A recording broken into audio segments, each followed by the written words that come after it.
La société s'est focalisée, une société de 200 personnes à peu près, ingénieurs et informaticiens.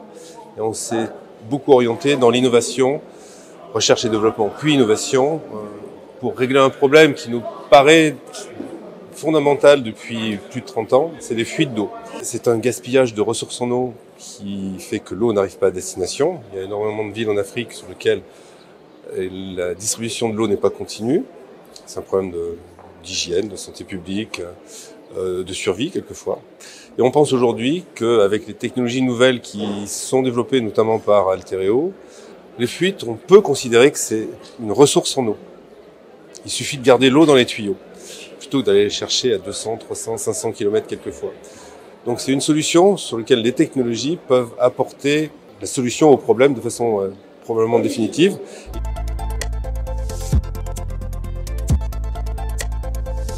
On a pu développer un système d'intelligence artificielle qui, à partir de l'analyse des défaillances sur les réseaux d'eau, est capable de prévoir, d'identifier les canalisations qui ont le plus de risques de défaillance. Toutes ne sont pas égales par rapport aux fuites. Il y a certaines canalisations qui ont plus de risques que d'autres. Le problème, c'était de trouver quelles sont les lois qui amènent une canalisation à avoir plus de risques de défaillance qu'une autre. Et c'est ce que nous faisons avec l'intelligence artificielle. On a développé une application gratuite qui s'appelle HPO Collect, qui permet de collecter les données absolument nécessaires à ce que l'intelligence artificielle puisse fonctionner. Il faut beaucoup de data.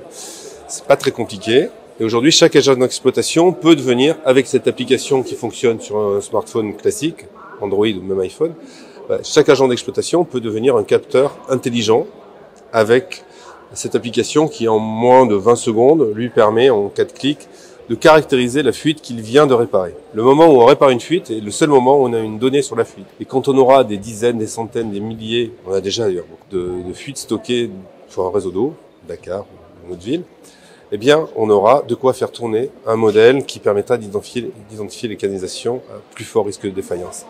Et ça a un impact sur la ressource en eau. Garder l'eau dans les tuyaux, c'est la ressource en eau de demain. Et c'est également une économie d'énergie. L'eau.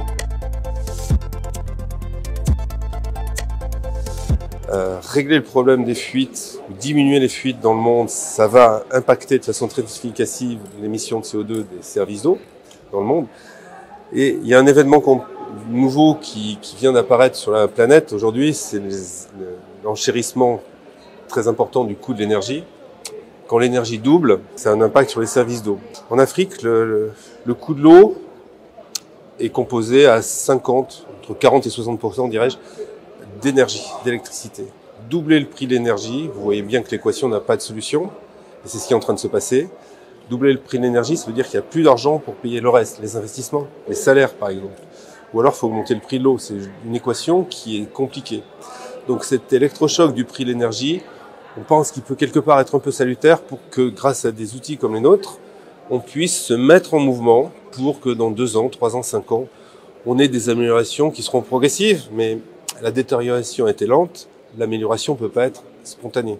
On fait ça en Afrique, on est en train de développer cette solution sur la ville de Kampala, en Ouganda par exemple.